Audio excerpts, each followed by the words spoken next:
2007, I'd get a knock on the door and say, right, boss, I'm leaving this end of this week. I'm going to go out. I'm going to have a great weekend. I'm going to reoffend. I'm going to go to court. I'm going to ask them to send me back to Ashfield. So can you please put me down for the next course? I'll be back in time. And that started happening 2 or 3 times. And it was like, wow. And I remember sitting down with the team saying, right, what we've done is amazing, but we now need to do more to support through the gate. And as we started to try and do that, because it was new for us, we're only ever used to sort of working with people in the gym in that prison. I remember being told, fat boy, that's not your job. Your job is when one leaves, another one comes in, manage that gym. I guess for me, it felt like a complete wasted opportunity. And that's when I left to set up my first social enterprise, which was called Second Chance Project.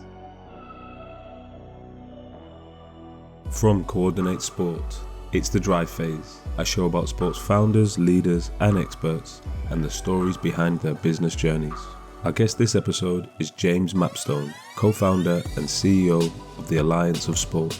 James's first-hand experience of working within the criminal justice system led him to develop an initiative to provide new sport physical activity programs for young offenders. Alliance of Sport and Criminal Justice has since developed 7 initiatives with the aim of using sport to produce positive outcomes for young offenders. From reducing reoffending rates to establishing learning and employment opportunities on release, the charity has gone from strength to strength. During the episode, James reflects on his path and the growth of the charity, stepping back to discuss the origin of the charity and lessons learned along the way. We discuss the traction of the original program, as well as the importance of evidencing impact with data, which enabled him to gain support and financial backing from funders with shared goals. Enjoy the show. Okay, I'd like to welcome James Mapstone to the show today. He's co-founder and chief exec of Alliance of Sport. The charity provides physical activity and sports-based intervention for young people leaving the criminal justice system. And the Alliance works with over 81 partners, delivering 7 initiatives currently across the country. Welcome to the show, James. How are you doing? Pleasure to be here. Thank you. Good. Yeah, good, mate. Yeah, we're just having a bit of a chat before we started. So, yeah, like we said, both really busy at the moment, which is a good sign. But before we kind of dive in and have a look at, I guess, the organisation and where you founded it and kind of the vision and ethics behind it, we always try and have a look at your, trying to get to know you a little bit better and look at where you've come from, kind of describing your childhood. So if you were going to go back and look at, for you, was there an early sporting memory that you can remember going back as a kid? I think it was just every day taking part in some sort of sport or physical activity, being out the house, being about. I grew up in quite a quiet, peaceful little village, I guess, on the outskirts of Bristol. So there was nothing to do but to play sports and physical activity. So it was just some of it organised, some of it recreational, but it was just play. And I guess that probably took up a big part of my early years. That's probably the biggest part I remember from growing up as a kid. Was that something you felt from home, I guess? Was it kind of one of those like parents just kicking you out saying, get out there, go and be active kind of thing? Do you know what I mean? It was a choice. I think there was nothing else to do but go out and be active. Out on your bikes in the fields, kicking a ball around, throwing a ball. Yeah, just active all the time. Mm. What was it like with school? Like you said, village life, was it sport played a large part in school, primary school? I think it was the play before school, breaks, after school. There wasn't really much to say about that. Everything was all right. I say the big change for me is everybody from that school, when they went sort of transition to a secondary school, probably 99% of students went to a certain school, which academically was pretty good. Yeah. I think I wanted to break the mold and go to a different school. And I guess for me, that's when things probably changed a little bit and my eyes were opened. And it was, I ended up at a school called Filton High School, which has been knocked to the ground now and rebuilt and different name and apparently doing all right now. But at the time, it was just a huge eye-opener. And I think all I remember is the social education from being in that school and probably where my fascination with the different groups of people, the behaviours, what made them tick, why did they behave in such a way, and the ability to just sort of be around all those different groups. I was fascinated with that from an early age. Was that like a bit of a culture shock then going to that school as opposed Yeah, massive. I guess following your group from primary into the next one, yeah. Massive eye-opener. Hardly knew anybody. Everything was fresh. Everything was different. It was such a diverse and broad range of sort of groups that it was just interesting. I was excited to be there. And at that point, was there anyone, I guess we always ask this, it might be in your family, but is there anyone who kind of played the part of the role models, kind of like someone that you kind of followed? Was it maybe older kids in the school or family member, PE teacher? Was anyone like that who kind of... Do you know what? It's a question you get asked every now and again through some of the leadership programs about role models. And I think from an early age, I always remember paying more attention to those that stood out, but those that I didn't want to be like, rather than those sort of modeling the good or pro-social behaviour. Yeah. I always it's more always the opposite for me. So yeah, in terms of school, moving on from there, what was your kind of journey out of school? Was it an academic path, or were you was it more vocational? I would say it's more the social life experiences of school. I really left with pretty much not much to write about on paper. Stayed on at sixth form. I think, I can't remember if I left or got kicked out about the age of 18, 19, and then sort of went straight into work with, like I said, it was, there wasn't, from an academic perspective, really wasn't much there, but the social education that I got from that, I guess, opened up the fascination, which led me into sort of work. And at the age of 20, I then joined a prison as a prison officer at 20 years old. Cool. So just on the academic side, was that more, do you think that was the school maybe not engaging you or giving you what you needed at that time, or was it just that it's not? Everyone learns differently, don't they? So is it just like that it was just not a fit? Just wasn't a done thing, I guess. There were so many distractions in class, things going off, things kicking off, nobody paying attention, teachers getting chased out the room. It was just a learning environment, I think you'd say now. So yeah, I just sort of remember all those experiences from school rather than any learning that really went on. So when you joined the prison there, I guess, was that just a prison officer? What was that like in terms of your peer group? I know that decision to take that role or to move into that was, I guess, two things, peer group, but also your, I guess, your decision making process into like, think, right, this is what I want to do. Was that something that jumped out to you? Or it wasn't. I was 18 years old. I was working on the doors in Bristol as a bouncer, and one of the lads sort of turned up. So I've got this new job. I've started working in a PE department in a young offenders prison. It's just opened. It's a brand new prison. It's absolutely crazy. Every day's completely mental, but I absolutely love it. And he was just explaining sort of day to day, and I thought, wow, that sounds pretty good. So I remember applying, and there was no jobs in the gym, but that's what I wanted to do. So that I sort of got a job as a prison officer. Started there at the age of 20. It's interesting that you ask about the peer group, because I remember the minute part of your prison officer training course, you start when you're further down the road or getting close to sort of qualifying, if that's the right word, you start spending time on the wings and shadowing. And I remember they put me on a wing. Prison was a 400-bed prison that held young people 15 to 21 years old.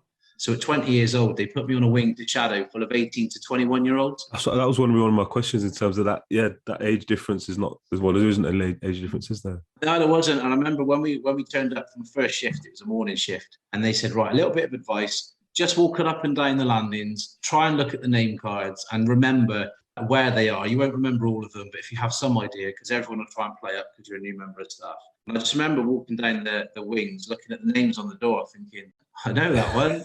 I know that one. Exactly. And then when we unlocked for breakfast, it was like a school reunion. There was people I grew up with. There was people I've been on holiday with. It was just, I think they were more shocked to see me in uniform than I was to see them. So did that help then, do you think? Helping the role? I know, I'm assuming, like you said, people would try it on being a new member of staff and stuff, but did that actually give you a bit of respect, or what was it like? All I remember is sort of going straight off the wing to the manager at the time and said, look, we may have a problem here. I know half the wing. And sort of through your teaching, you're not supposed to work in an environment if you know somebody. And they just said, well, you're only shadowing. Just go on there. Any problems, let me know. And to be honest, complete respect to everybody there. Not one person sort of tried it on or tried to, come on, you know me. There was none of that at all. It was just to sort of catch up, if you know what I mean, and trying to learn the job and sort of catch up at the same time. So it was a really weird experience, and that ended up being my wing that I worked on for the first few months of being a prison officer. But most of those sort of moved on, and then a sort of 6 months later, you start seeing the younger ones come through, or their brothers and sisters over the next years. Or sorry, not sisters, it was all males, but brothers coming through,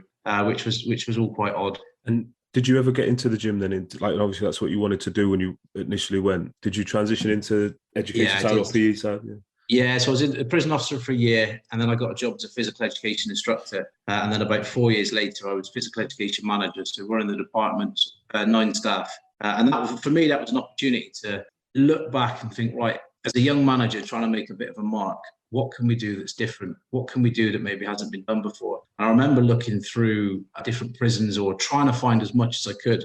And then I started looking outside. And it was at the time when some of the big colleges were sort of rebranded as sports colleges. And it had sort of pathways into pro football or rugby or whatever, boxing or whatever it might be. The brands with professional clubs. And I thought, wow, if that was around when I was a kid, that would have been amazing. I wonder if we can recreate something like that within the prison. And that's what we set up to do. And I think that probably started me on the journey of where I am now, that we set up 13 different academies, all linked to pro clubs, all with coaches coming in sort of uniforms, providing that additional support. And it became of, how can we use that as a way to motivate and influence young people to not only behave when they're in the gym, but how can we influence that behaviour when they're out of the gym, when they're on the wings, when they're in education, when they're walking around the prison? What can we do? How can we sort of try and improve daily life of being in prison? And we just kind of worked towards that goal to the point, I think we overdid it. We had such a relationship with young people that they would knock on the door. And this is how it got in about 2007, which it had to all change. 2007, I'd get a knock on the door and say, right, boss, I'm leaving this end of this week. I'm going to go out. I'm going to have a great weekend. I'm going to reoffend. I'm going to go to court.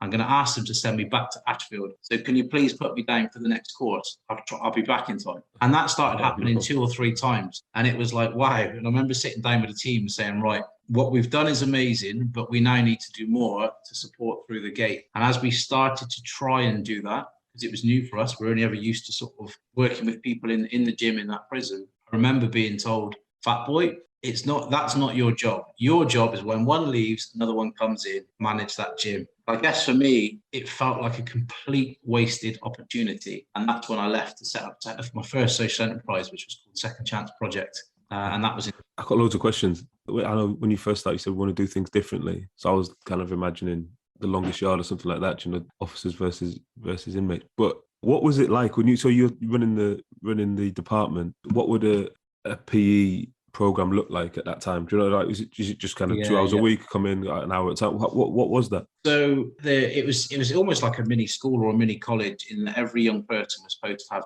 27 hours education at the time and 3 hours a week with gym. That was Monday to Friday, sort of like a school day. So everybody pretty much had 2 lessons, hour and a half long. They'd come on in, we had a sports hall, gym and an outdoor AstroTurf, and we'd always have options on. We'd always try and mix up the range of sports, and it was choice. And then the evenings and weekends was sort of classes enrichment. So certain wings had extra time. That was supposed to be more recreational, a bit more fun. And that was pretty much the program. It was just turn up, do your time, tire people out, send them back knackered so they're a little bit quieter. But we had this great relationship. If you imagine you're in the prison, it's the only time you can run around and have fun. Everywhere else, you've got to strictly follow the rules. So the relationship that we had, we knew we had to do something with that, and we knew we could do more with it. Yeah, and that hook, that engagement as well. Yeah, that engagement from sport. I mean, my experience is nothing like that, but I know when I just came out of uni, I worked in a Peru, and I was doing the sports in there, and it was like, that was the only time, it could not, how do I describe it? It was almost like mine's an easy, I see how everyone else had it. Mine was an easy job because it's like everyone wants to be here, and it's the carrot, and if you misbehave, you're gonna miss it as well, etc. So was it like that for you? I'm assuming it kicked off every now and then, but was it like that in terms of everyone wanted to not miss their gym sessions?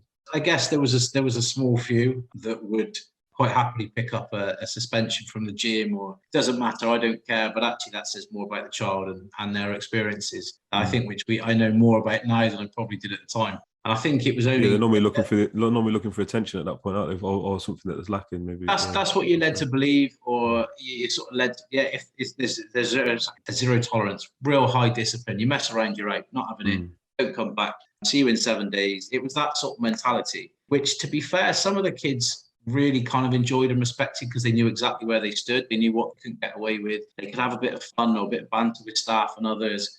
And it was just a completely different environment within that bubble of the gym to the rest of the prison. Obviously, it had its risks with mixing with different groups and big numbers. We'd probably have around 54 a session. And when they're all in a sports hall, taking registers, getting changed, waiting for mass moves, things could happen. And they did occasionally, but 9 times out of 10, they didn't want to do it in the gym, because they didn't want to lose the privilege of going to the gym on the evenings and weekends and things like that. And then obviously, once we started the academy programs, there was waiting lists as long as your arm. So people had to behave wherever they were if they wanted to get into these programs, which had a massive impact on the wider establishment. Got it. So the academy program, what type of was that linked to a qualification then at that time? Was it? Yes, we almost did it as like everything was an incentive based. So they join it. It was for rugby academy, for example. It'd been one evening a week. Come in with Bristol Rugby. You attend that coaching session. You're working through different parts of the game. You're going to try and maybe do some matches, whether that's against staff or teams coming in. If you do well at that, you can then go on to we had 3 educational programs running, which meant they could spend 10.5 hours a week with the gym, doing sort of sports leaders or gym instructors, that type of stuff. If they did well there, and they kept showing they could come back either as a peer coach and help and coach someone alongside, or be an assistant coach on the academy, or they could get a job as a gym orderly or a gym assistant in the gym. Then if they did that really well, we'd try and support them release on temporary license, so that when they got towards the end of their sentence, we would then take them out to local sports clubs or gyms and try and get work experience in the community to help prepare for their release. So it was almost like every time they did something, they did it well, it felt like we had to find something else to make it better. And it ended up just being this real sort of natural progression route from custody to community. But obviously it all broke down once they got released, which is why.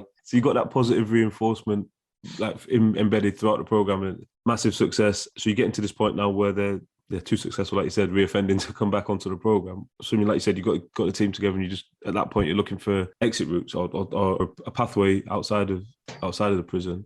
And so that's when you started the Second Chance project. Is that one? Yeah, exactly that. We took a group of kids out on day release to take part in a big football tournament, and it was the BBC Your Game tournament back in the day, like 2007. It made the news, it made the radio. It's this great big story. It was a big social inclusion tournament, and the fact they had a team from a prison, we got headlines. And I remember somebody from the Football Foundation come along and said, "Look, I love this. This is a really interesting. Have you ever thought about setting it up as a project?" I said, "Well, no, we don't even know anything about that. Work for a prison, don't really understand sort of the projects, the third sector." He sat me down and explained it all. And we thought, right, okay, well, we could apply for a grant, but we can't do it as a person or prison. We'll set up a social enterprise. Is that okay? Or a community interest company. We set the company up, or I set the company up. I had approval, I guess, from the prison to set this up aside, receive funds, and we deliver the project. And then we sort of had this ultimatum of, do I then go and run this project? And that's all it was going to be initially, or do I sort of progress on, leave sports behind and progress through the prison system, move on up? And I decided to leave, and back to the project was more sort of for my passion really than anything else. Yeah, definitely. I guess that was from what you built inside the prison, was that a bit of a wrench to leave? And I guess, or maybe at that point you built a good team and someone was there to take it on, or how did that? Exactly that. We had a really, really good team, a natural successor, that I knew that if we were going to continue working with the project and support people through the gate, having somebody that would actually do the department proud and take it really important. And we were lucky that there was a few options, and yeah, it carried on like going from strength to strength. So stepped out on your own. So start up, even like you said, you got a grant in place and some funds there, but setting up any business organisation, CIC, is always difficult. So was that what you expected? Was that what you expected when you stepped out? You know what? I remember I had a desk in a boxing club. And I remember sat there thinking, well, what do I do now? But I know when I've got to go in and I've got to do the academy sessions, I've got to catch up kids, but what else do I do? Like, what do I do during the day? What if something breaks or breaks down? If front is broken, what do I do? Normally you just go to stores and get a new one. So it sounds bizarre, but you've been in this sort of secure bubble, and now you're thinking for yourself, and your accountant's turning up saying, "Need all the receipts for the last 6 months. You know, what do you need those for?" And then he'd have to sit down and literally explain everything. I was new to absolutely everything. So it was a steep learning curve. Yeah, and I guess at that point, were you thinking you made the right decision then? Or? No, I was just thinking, great, tell me more. What else do I need to know? What don't I know?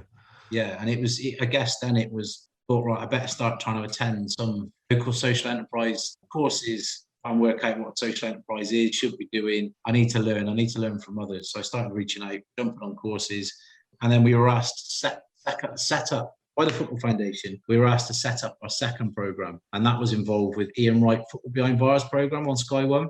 I remember that. They asked about the model. They asked about if we could go there and support the development of what they were trying to do. And in the programme, there was a cheque given for the legacy of that programme to continue. And we were the organisation that basically were given another grant to sort of replicate our model, this time at Portland Prison. And that was, I guess, our second programme, allowed me to build the team, and we grew from there. So this is Second Chance programme at this time, and you grew that to, what was the kind of scale of that, obviously, before we get into Alliance for Sport and kind of how that transitioned? Was it? Yeah, we had a number of different projects at different prisons. We sort of grew education, training, apprenticeship programmes. We had community sport projects. I think at one point we had about 23 staff, office in Bristol, one in Cornwall. We'd done some stuff overseas. And I think it was about trying to sort of create a sustainable organisation, a balance between trusts and grants, and then trading, and try and sort of build that sustainability.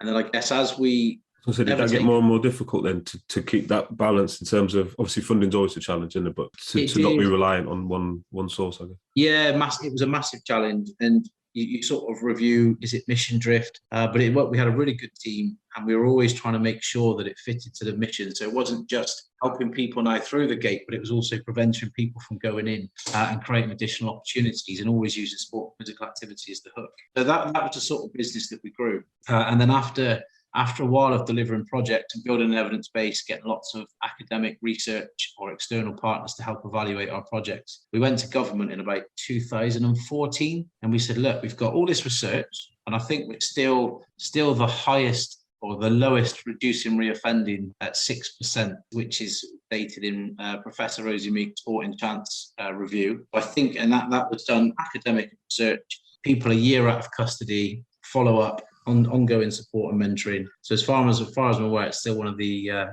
best. But no, we took a lot of that research to the government and said, look, with all this, why is it so hard to get some support? We can do more of this work. I think we realised then that the criminal justice system didn't really understand exactly what physical activity could do. They just thought it was a session, it's getting people active, and that was it. Then we went to the sports sector. Well, they must know, right? They must know the power of sport. When we sat down and started having discussions with people in and around the sector, they just said, well, we never really thought about sport in criminal justice. That's something that they do. So I think we then realised that actually we need to create a project. The Alliance of Sport and Criminal Justice. Well, at the time, it was the Alliance of Sport for the Desistance of Crime. It was like a bridge. It was to bring the criminal justice and sports sectors together, policymakers, decision makers, academics, organisations in this space, to almost try and identify what it is, what it looks like, what it should be doing, what was the impact, and then try and provide a bit of support to other organisations. So with the facility, I've got so many questions popping up as you're talking. I'm trying to refine them down. So one thing you touched on there was the data, and obviously you've got that kind of historical proof of concept in terms of the program. Did you start out to know? I'm guessing maybe easier within the system because everyone's in the system already, so you can kind of track it. But did you have to do anything else additional to say, right, we need to evidence this, and we know we're doing a good job, but we really need to make sure we can prove it down the stretch? I think because of our background of working in the prisons, we knew that we were going to say these are our statistics, or we knew that somebody else had to say it. It needed to be externally evaluated. It needed to be someone else to sort of say, actually, this is the impact. We knew that we had to show that we weren't cherry picking. We weren't just taking the best behaved young people and adults at that time. We weren't just picking the best, because actually if they are that good anyway, the chances of them reoffending might be lower. So we needed to make sure we had a fair reflection of the offences within that establishment. We had to make sure that a fair reflection of those that have been well behaved but have also been in trouble, so different regimes, that people could access the programme. And then for the people that we're working with were a true reflection of that population group. And then, like I said, the external evaluation to prove concepts. We knew those things would be really important, and any critics in that space, they'd be asking those questions. And are you I'm assuming you're using that to drive all decision making, then, in like analysing the data and seeing where we're having great success and where we maybe have more challenges. I know we kind of ethnic minority overrepresentation in certain areas as well must leak through to your program just as it does across society and across prison population. Yeah, so when we started the Alliance in 2015, we created a member model, so organisations could sign up and try and support others.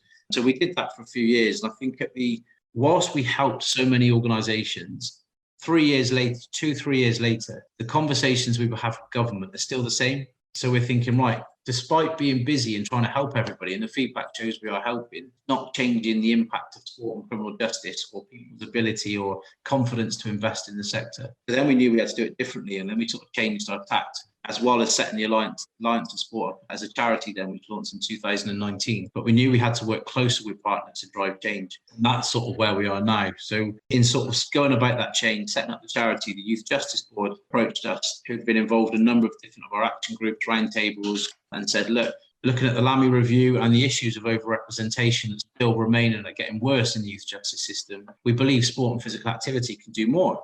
What can we do? So we explored it in detail. We also know that the same group of children, young people are underrepresented in sport and physical activity. So not getting the same social capital, not the same role models, the same support and opportunities. So we thought, well, if we can level the playing field and increase more in physical activity, sport, role models, positive outcomes on one hand? Can we reduce the number of people involved with the criminal justice system in the other? So we launched a project in February 2020 called Levelling the Playing Field. And we worked closely with the Youth Justice Board, and that was funded by the London Marathon Charitable Trust. And our research partner for that is the University of Birmingham. And we're just getting some emerging findings now, which is helping to shape the programme. And then we're looking at how we can scale that up over the next few years. Brilliant. So with that program, what would that look like in practice? I know you got the program running. Is it a direct delivery, or you got team members on site, or is it an education program? How does it deliver? So it's set up to advance the system around bringing youth justice services and sports partners closer together, local strategic partners, which are like the active partnerships, and Newport Live, which is a bit like an equivalent in South Wales in Newport. They're our local strategic partners. We bring them and the youth justice services together. Try and build those multi-stakeholder partnerships. It operates in London, Newport, West Midlands and South Yorkshire. That's the sort of pilot areas. Build those partnerships. We've got around 10 sessions a week with local delivery partners or specialist partners that are delivering those. And it's about bringing them all together. And the way that we try and make the project work is, can we influence the system to work differently? Can we provide support to the staff and the organisations working in that space? And as a result of doing those two things, does it increase positive outcomes for beneficiaries? The emerging findings at the moment is showing that we're actually managing to do that. I guess in terms of those aspirations for the future, you've got that, like you mentioned, the pilot programs at the moment. Aspirations for I guess, if it's successful, and it feels like it's going to be, are you looking to roll that out? Obviously, far and wide, nationwide, have you got like next phase? Yeah, so what we'd do is we would use the same approach in that we look at the overrepresentation data, which means we look at which areas have got higher disproportionality. We partner with local strategic partners and youth justice partners, like the youth offending teams, identified best placed local delivery partners who know the communities, are working with these groups, which could be asylum seeker refugees, could be different ethnicity or faith groups. The sport and physical activity doesn't matter. It's completely what works and what's best delivered in that by the organisation in that area. So those delivery partners then, are we looking at kind of, I guess, a wide range? You've got like grassroots sports organisations, clubs and commercial organisations as well? We've got some clubs and some of their trusts on board. Most of them are quite small. We've got mentoring organisations on board. Like I say, we've got weekly sessions and then we've got mentoring going on. And we also work in secure establishments as well. So there's that real broad range of both early intervention prevention from sort of 10 years old, right the way to sort of more entrenched in the justice system at 18. So we've got like a public health approach in that there's group activity, targeted work, and then one-to-one stuff going on. Yeah, so I guess from a delivery partner point of view, there's not one size fits. It's not like an avatar. Oh, this is the type of organisation, because it's so I guess demand led, or it's what worked in that area. It's what exists. It's about building local capacity. It's about strengthening local relationships. It's not about dropping in, doing something and disappearing. It's about how do we strengthen what's there and how do we connect that with similar learning and similar groups in different parts of the country so they can learn from each other. So I think that's the approach of, and we talk a lot about ecosystems now, and I think it really is about how do we strengthen that ecosystem and also strengthen sort of the EDI, equality, diversity, inclusion. How do we build on that and sort of bring it to practice and champion it more at sort of grassroots and local levels? I've got a question. When you started out, obviously in the prison, and you said it was a new build, is that indicative of all prisons, like having a program like that, or is that kind of an outlier to say? Because I kind of glossed over it when you were describing the facilities. It sounds like a brand new secondary school, perfect facility, like AstroTurf, etc. Gym. I'm assuming that's not common, right? Having that type of facility. We were fortunate. Lots of new prisons will have better facilities. Some of the really old ones may have something. A yard or something. Yeah, a yard, an indoor volleyball court, and a room that's been converted into a gym. So some might have it quite poor, and some have fantastic grass pitches, couple of gyms. So there's a real range, depending on where you are, the size of the prison, the amount of people it has, or the amount of people it's holding, the facilities. Do you think that make a difference then, the facilities? So if you, for example, you wanted to start that program again, if you were in one of those prisons that didn't have it, obviously it'd be more difficult, and you and your team drove it, so you probably still get it done. But would you like to see all prisons have those facilities, or is that a drive for you to push? I would actually. It's one of the it's one of the questions that we've been discussing recently with some of the members of our all-party, we're secretariat for an all-party parliamentary group. And you see some of the new prisons that are being built, they don't have those big communal facilities, large sports halls, big pitches, and it's a lot of small pitches, which may be more helpful for getting people active in smaller groups more often. But actually those team sports, those social change initiatives, it'd be a lot more difficult to have the broad range of sports. Are they seeing that as a risk then? You mean like because you've got large groups congregating, maybe whoever's planning might be thinking that's a risk to have that many together? Or I don't know if that's... It can be. I would love to know the theory behind it. I really would. It's something that we're trying to find out a little bit more. I know there's been some good consultation with the sort of PE team at HMPPS around the women's estate, and they're working together to design facilities that are best fit for women and the feedback from that group. And that's, I think, how it should be done. But I think sometimes the pressure's probably more on how many beds can we fit in, how many people can we get into work, and actually sport and physical activity, because there's still not enough evidence, is probably one of the things lower down on the list. Yeah, it's an ongoing theme we have on the pod in terms of how do we evidence the intangible benefits, from all aspects physical activity brings. But yeah, in terms of facilities, we see that in schools as well. A lot of schools you get a new build school. They might have knocked down a school that used to have two sports halls, or a sports hall and an assembly hall, and then they put it back and there's only one, the new build. So definitely a challenge. As it stands at the moment and running the organisation as it is, what would you say your kind of recurring challenges are? Have they changed? Do you feel a bit more sustainable, or is it still chasing the funding and that kind of, so as all social enterprises do have, to be sustained? I mean, one of the things we're really fortunate in that we haven't had to compete for funding for the last 6 or 7 years. We've been invited to apply for every bit of funding that we've had, which is it's unheard of. It's been fantastic, and the support we've had through funders has been fantastic. But that's off your success, though, right? That's got to be on the back of. It is. I mean, it's sort of one of those. Yeah, how we work. I think the reputation, the work that we do. So I think that's been brilliant. And probably maybe a downfall of mine is sort of balancing the commercial opportunities to what needs to be done. And rather than say, do you know what, there's an opportunity there, let's build a strategy around drawing down that funding to deliver something. We've always gone, that's not right, that needs to change. We need to do something about it. I don't know where the money's going to come from, but we need to do something about that. And we've kind of dived into it. We've always found a way to do something. Maybe not at the scale that we would have liked to, but we've always found a way to have done something. And that's kind of been the way we've developed and gone at things over the past sort of 10 or so years. Yeah, so it's definitely it's mission driven about everything. And would that say I'm assuming that's your leadership philosophy with the team, new team members and recruiting and building it out? It's all about the mission that you're on. Yeah, the sort of passion for change. Everybody that we work with has got their own reason for getting on board and for the change that they want to see, but they've all got the sort of focus and the passion or understanding or experience that actually sport and physical activity can make a difference. And they sort of get on board to try and drive the changes in the areas that we're working in. And I'm assuming through all, like I said, over the last 10 years, you're going to have some stories, some painful moments, and obviously some real job satisfaction. Is there any kind of case studies at young people who've kind of come through? And I'm assuming there's hundreds based on your results, but any that pop into your mind when you kind of asked about that? Oh, do you know what? There's always a few. And actually some of the best stories are people that haven't always come out and never reoffended. They've actually come out, lived their life, something happened, they've gone back for a short time, they've come back out. And actually 10 or so years down the line, they're still in touch, they're doing fine. There's some incredible people doing some incredible jobs in so many different sectors that I now go to for advice that once upon a time were on the rugby academy or in a boxing academy somewhere. Awesome. So that for me is fantastic. And just knowing their journeys and the reality of what actually happens, being able to follow that in a way for sort of so long. And we're talking I remember that I'm still in touch with the first lad we worked with that inspired me to set up rugby academy. So yeah, it's stories like that, I guess, and those relationships over a long period of time. And for you, I know the organisation's a lot different to what it was when you first started. And is there been anything that you've had to do to run the organisation now, or to lead this alliance and this organisation, as opposed to who have you had to become to do that? And like you mentioned there, you're on the all-party parliamentary committees and in government and funding, etc. And what's been the biggest thing you've had to implement yourself?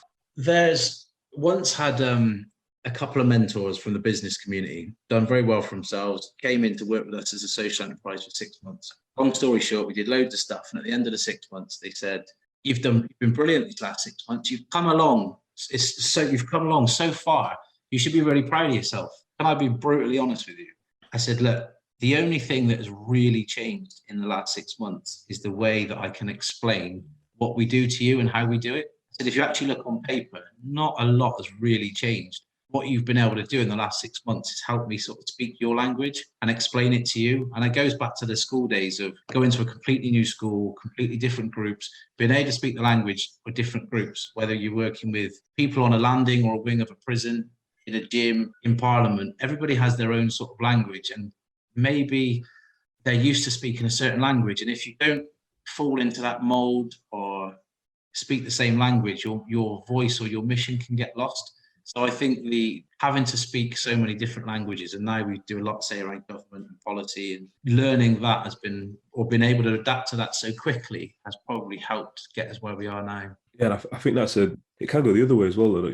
Obviously for you, you're really authentic with it, and you come across, it's like you're talking in their language, but it's still who you are. Whereas you can see some flip the other way and just, I don't know what you're saying anymore. I don't understand. When I first started going into government and sort of Parliament and doing some of that work, I would quite often get confused to somebody who's been in prison, who's turned their life around and now trying to do this great work. Was that?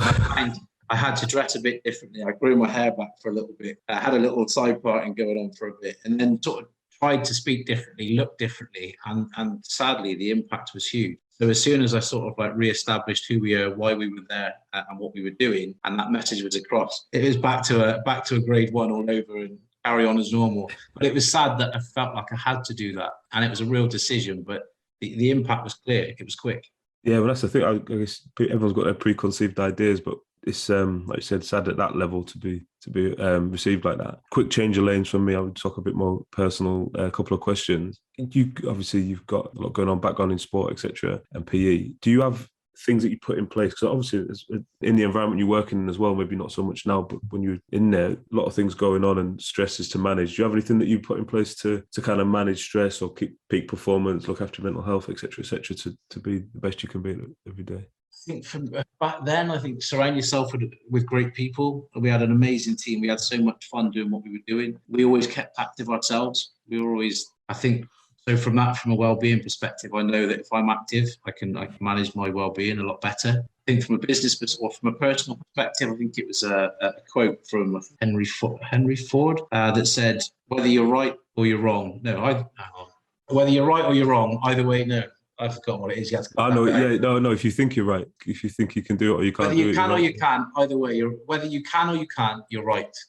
Got it. That's it. And for me, that was like, do you know what? If you set your sights on it, it's up to you to make it happen. And I think for me, that's always been the driver of, I can't do that. There's a reason, there's a challenge, there's something I've put in place because I've set that goal. It's up to me to try and work out how to get past it. And I just had head down and crack on with it sort of approach. Sure. And this is last question for me, reflection. And you might say this to a lot of young people you come across, but if you were to, like I said, maybe tell it to your kids now, if you're going to give yourself a piece of advice when you're younger, if you could go back and tell yourself something when you maybe finishing school or whenever it'd be, is there, like, what would be the one piece of advice you'd give?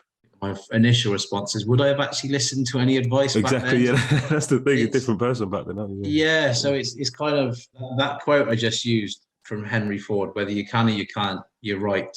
For me, is that bit of belief. I remember everybody saying, you won't grow up to do this, be realistic, you can't do that, you can't do this, don't set your sights on that, that's not realistic for you. So I think it's that bit there, that quote, I think is probably why it rings true for me. Love that, James. Really appreciate you giving so much time up today as well. And you got me intrigued so many times telling me what you're doing. I've got so many questions. So thanks, really appreciate it for a great episode. Man. Brilliant, thank you very much.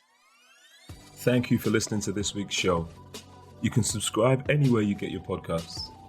If you'd like to get in touch with us, you can write to us at dryphase.podcast@coordinate.cloud, tweet us at coordinatesport, or follow us on Instagram at coordinate_sports, or on my account at James_ventures. This episode was produced by Nancy Kwamboka, with support from Claire Goodchild and Lola Small, with special thanks to Rochelle. I'm James Moore, and you've been listening to The Drive Phase from Coordinate Sport.